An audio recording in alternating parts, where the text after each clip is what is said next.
Eburnio no le gusta que le digan trampista, no le gusta que le encuadren. Él dice que él puede tener sus preferencias que le dé la gana, cosa que él es un hueso independiente, tipo de tener los gustos que le da la gana. Antes no quería joyas, ahora es un enjollado. Pero no le gusta que lo cuadriculen, lo cual me parece bien, ¿no? Tipo que ha vivido miles de años, porque lo hay en cuadricularlo, digamos. Estábamos conversando acerca de la batalla cultural. El otro día hemos visto con Eburnio un tipo en las redes, ¿no? Hay unos videos que se viste de mexicano y aparecen dos chicas y lo insultan, ¿no? Le mentan la madre, ¿cierto? Le dicen improperios, porque está haciendo una apropiación cultural. Entonces el tipo va donde unos mexicanos, está vestido de mexicano, sombrero de charro y demás, su estola mexicana en el hombro, y le pregunta a los mexicanos, ¿ustedes se sienten ofendidos por esto? Y dicen, no, pues, dicen los mexicanos, nos encanta que te vistas así, nos fascina. Y después se viste de árabe y baile, y las chicas también lo maltratan. Y va donde los árabes y le dicen, no, dice. Entonces, esto de la apropiación cultural es pues la nueva Inquisición. Es uno de los vertientes de la nueva Inquisición, ¿no? Donde una ínfima minoría que es trans quiere imponerle a la máxima mayoría del 99% de la humanidad, que tiene su género normalmente bien definido, sus preocupaciones, sus miradas, sus fervores, ¿no? Lo mismo estas chicas quieren aplicar un elemento inquisitorial a una broma. Las inquisiciones siempre comienzan prohibiendo la broma o condenando la broma. La broma siempre es subvertora y en eso hemos estado de acuerdo con Eburnio, por lo tanto, a pesar de nuestras diferencias previas, nos hemos dado la mano, ¿no? Con Eburnio. Y él me acaricia y me peina a veces, ¿no? El tema de hoy es el capitalismo 2.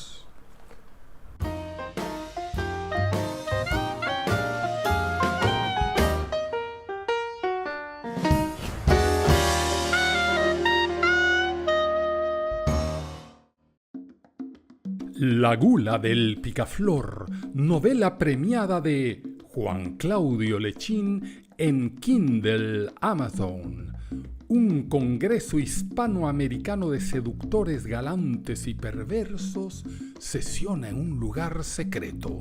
7 maestros de la pasión y el estropicio cuentan magistralmente sus historias de engañoso amor y ocasionalmente de tierno arrebato.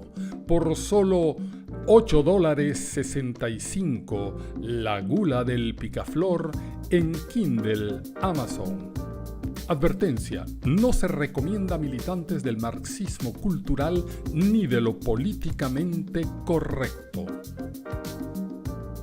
Bueno, con el reordenamiento de Europa, con el reordenamiento del mundo a partir de la caída del muro de Berlín y del bloque socialista, los latinoamericanos nos quedamos colgados de la brocha. Porque como somos importadores de pensamiento y estética, cuando se cayó Europa, ¿y de quién importamos? ¿No? Porque es nuestro vicio, importar. No es producir pensamiento, no es producir alguna estética, producimos, pero no somos productorazos de estética permanentes, así, ¿no? Fuimos al victorioso, empezamos a importar pensamiento y estética de los Estados Unidos. Ahora, los Estados Unidos en materia de pensamiento, sobre todo de pensamiento filosófico, tienen una cosa singular que es un sentido común, así una ocurrencia mezclado con autoayuda, ¿no? Entonces hacen libros, así el vaso medio lleno, el vaso medio vacío, dan algunos consejos, ¿no? Sun Tzu se puso una época de moda, ¿no? Entonces todos hablan en las películas, ¿no? Aplicaba a la empresa. En cambio, los gringos en materia tecnológica y en materia económica, la verdad es que son no solamente profundos, sino son muy técnicos. O sea, no solamente tienen una mirada amplia, una mirada macro, también tienen una mirada microscópica muy importante. Por eso en la política los gringos siempre fallan, porque Estados Unidos ha achicado el Estado en la economía, es donde se baten normalmente las grandes novedades, hasta Obama, ¿no? Que volvió las grandes novedades a la política, con una cosa de los demócratas. El triunfalismo capitalista es absoluto. Ya hablamos de Fukuyama, que había hecho una oda al triunfo capitalista. En realidad, desde mi punto de vista, su timeline, su tiempo, su timing estaba equivocado porque estaba muy cerca del hecho, ¿no? No se tiene perspectivas cuando se está muy cerca del hecho. Puedes aprender del hecho, puedes analizarlo, puedes haberlo vivido, dar un testimonio de vida, pero no tienes perspectiva, no puedes compararlo, porque no sabes si la explosión, cuando está cerca, ha sido una garrafa de gas, ha sido un misil, ha sido, ¿no?, una bomba atómica.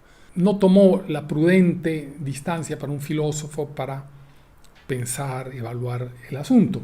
De las cenizas del marxismo-leninismo, que quedó hecho chichisco, como decía mi mamá, empezaron poco a poco a haber unos retoños mesiánicos de otra manera. Ya no eran la lucha de clases de antes, la revolución armada, la guerrilla. Ya no había todo ese lenguaje arrebatador, ¿no?, medieval del comunismo, sino empiezan con una palabra clave, oye. Califican a Estados Unidos de imperio unipolar. A ver, dígame que esa palabra no es fantástica. Esa palabra es de laboratorio. A mí no me digan que, es que es unipolar, digamos, ¿no? Es una palabra de laboratorio buenísima, porque inmediatamente te invoca a que no existe un mundo unipolar, porque un mundo debe ser, al menos tiene que tener dos polos, bipolar, ¿no?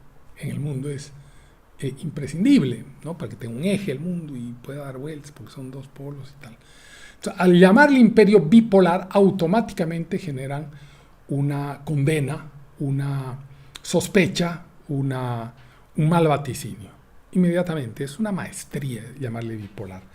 Y la nueva izquierda norteamericana, porque también así como la europea, antes era la izquierda europea, ¿no?, Sartre, el Mayo francés, todo venía de Europa. Con la caída del bloque socialista empieza a ser la izquierda norteamericana, que es de otra clase, es de otro tipo. Pero bueno, desempolvan de su academia un término que habían usado hace mucho tiempo, que era lo políticamente correcto. Lo desempolvan y lo sacan a la calle, lo políticamente correcto, que es esa forma inquisitorial, ¿no? Esto está mal, esto está bien. Son pontífices, ¿no? Como son los comunistas, ¿no? Siempre hablan del ideal, hemos dicho, y con eso, hablando del ideal, condenan a la realidad. O sea, no condenan una realidad con otra, no la comparan con otra, no. Ellos se sientan en el trono pontificio del ideal y condenan a la realidad por basura, por baja, por imperfecta. Lo políticamente correcto hace eso. Lo interesante es, hay un tipo que se llama Herbert Kohl, que escribe un libro que se llama, un artículo que se llama Uncommon Differences, en 1992, y el tipo da testimonio y prueba que lo políticamente correcto era un término que en 1990 usaban los antiguos comunistas. Ya vamos viendo, ¿no?, de dónde jalan la hebra del hilo. Y como además en la academia hay comunistas de toda laya, ¿no?, edulcorados hasta radicales cabezcalientes, por supuesto que no podían perder un lenguaje antisistémico porque se acaba su carrera. Después no tienen que enseñar porque ellos se han vuelto expertos en enseñar el fin del capitalismo, a ser críticos en un sistema que no los castiga, son impunes, ¿no? Los tipos no pueden criticar así en Rusia, ni en la Unión Soviética, ni en la China, porque los degüellan, los meten presos. En Estados Unidos, pues, se sienten reyes y se empoderan como todo impune. La impunidad es así. Recordemos que Fidel Castro y Hitler, cuando los liberan del juicio por los golpes de Estado a uno y al otro por asalto al cuartel Moncada, son impunes. Chávez también.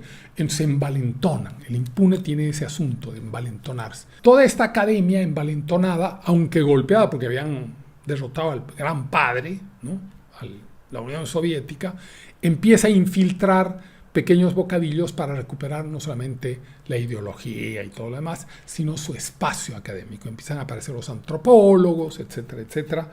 Se posicionan los filósofos, nuevos filósofos, que ya no son ya no son comunistas, como Zizek, le dicen Zizek, se escribe Zizek. Entonces Zizek aparece, edita un libro que se llama El sublime objeto de la ideología, también en el año 92, se traduce a todos los idiomas. Son una maravilla. Yo debía haberme quedado en el comunismo, me hubieran traducido a todos los idiomas.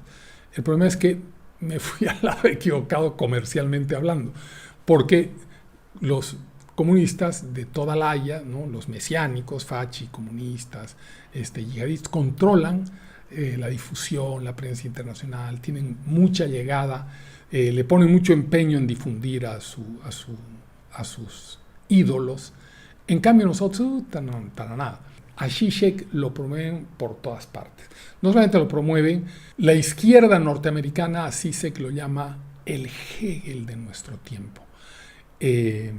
Foreign Policy dice que es una celebridad filosófica.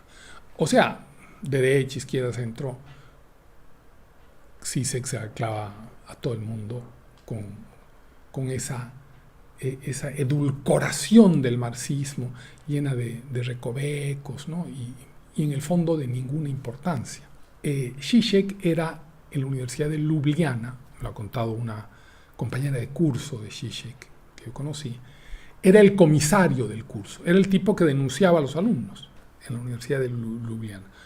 Y entiendes que como Putin, ¿no? Cuando eres de la KGB, cuando eres de los servicios de inteligencia, te promueven, tienes elementos de promoción y de enclave y de facilitación para tu trabajo y para las ediciones y todo lo demás.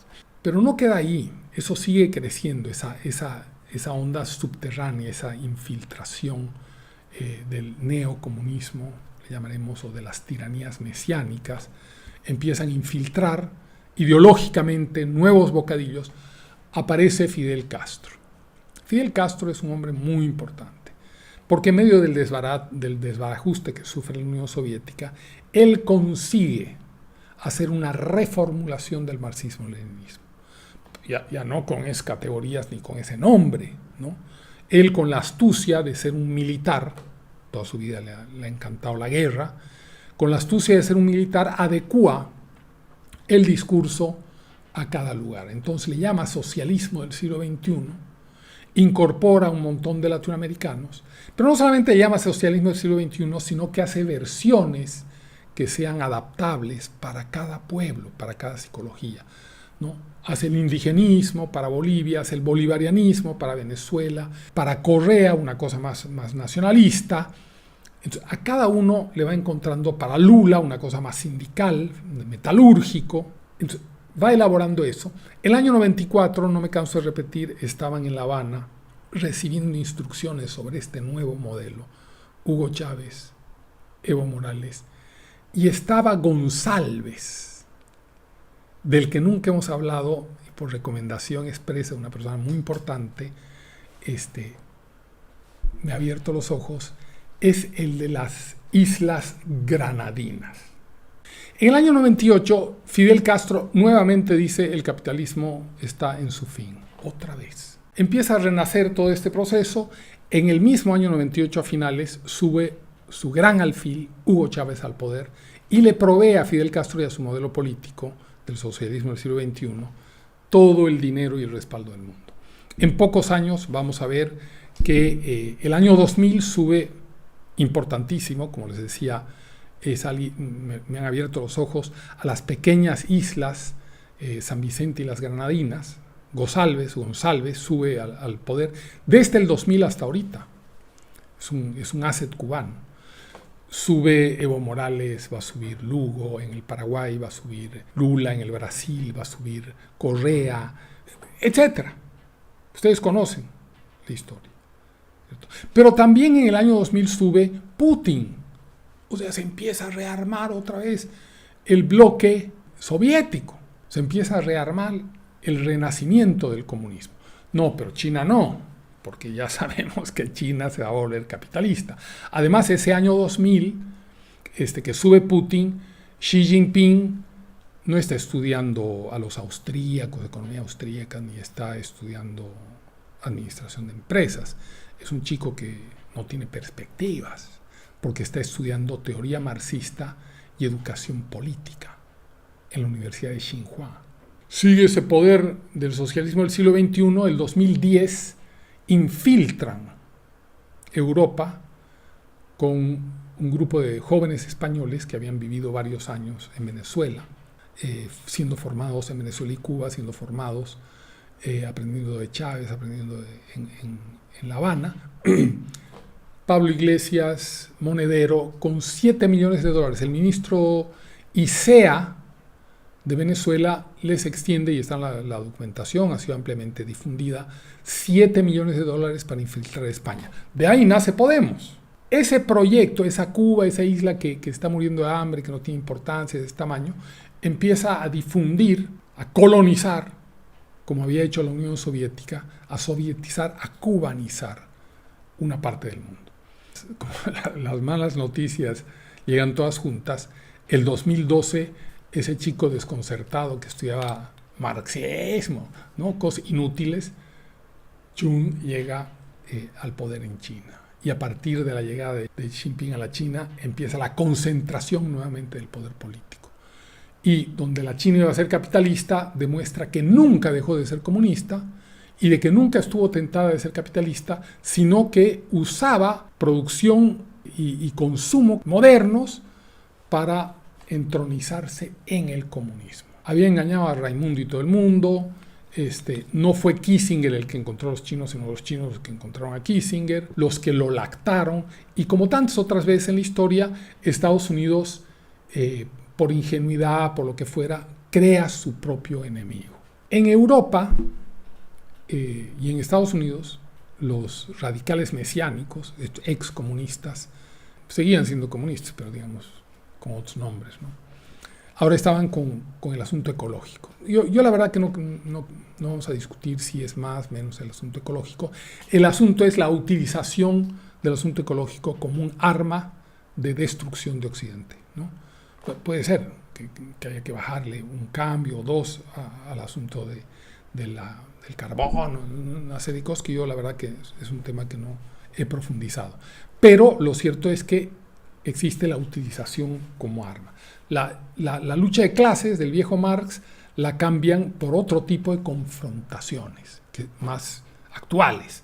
Confrontaciones de género, confrontación LGTB, confrontación de razas.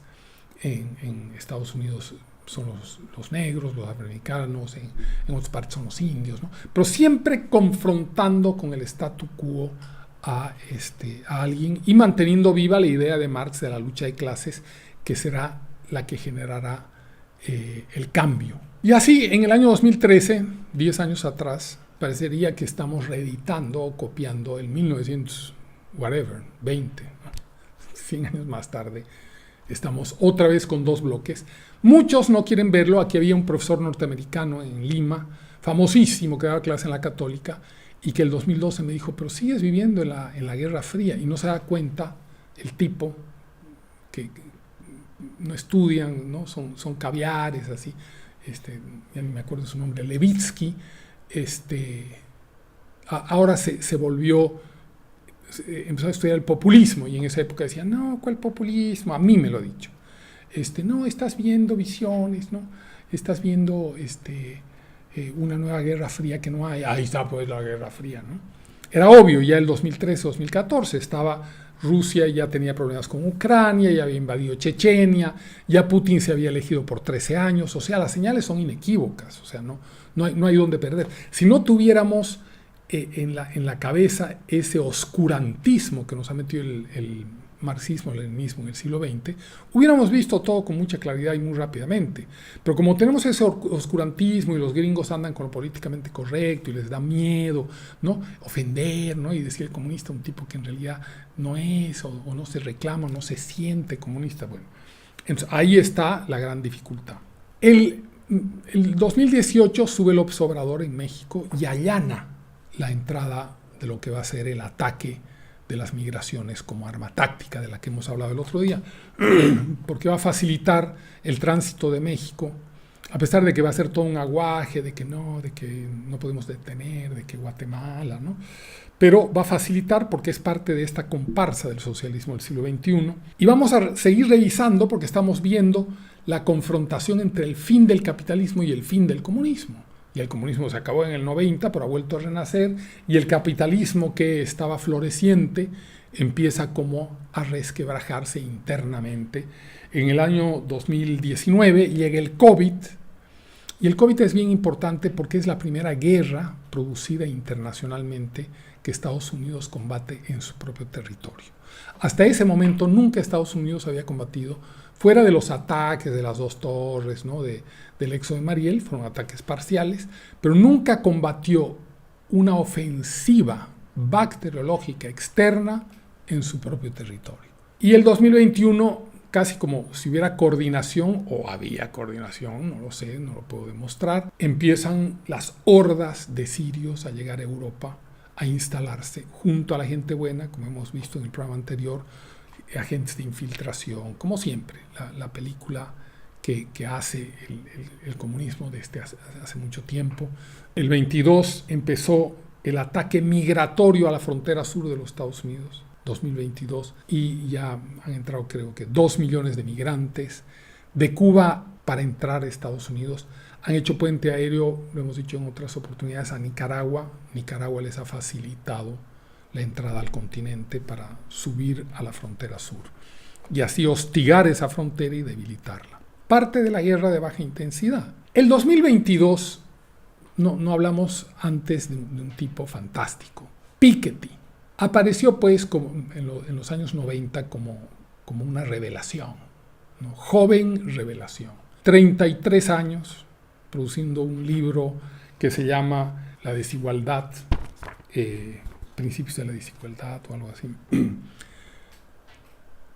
Y hasta la derecha estaba fascinada con Piketty, cuando la desigualdad es un sinónimo de la explotación marxista. Piketty es un agente del mismo, y por eso se difunde tanto como se difundió a Zizek. El año pasado, 2023, ha vendido 3 millones de ejemplares sobre la desigualdad.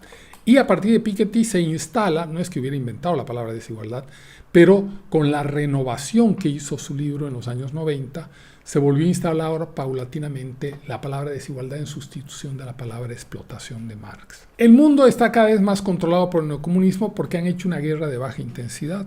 Usan un trucaje para el que el capitalismo no está preparado o se ha desinstalado, se ha quedado desarmado, ¿no? Siguen avanzando por todas partes al interior de los Estados Unidos. Hay ataques dentro de Estados Unidos, en América Latina. Vamos perdiendo países y no hay manera de reorganizarnos y decir, a ver, un momento, ¿no? ¿Qué pasa? Finalmente, Rusia ataca a Ucrania, otro frente más. Genera una desestabilidad en la bolsa norteamericana y europea, en la bolsa occidental.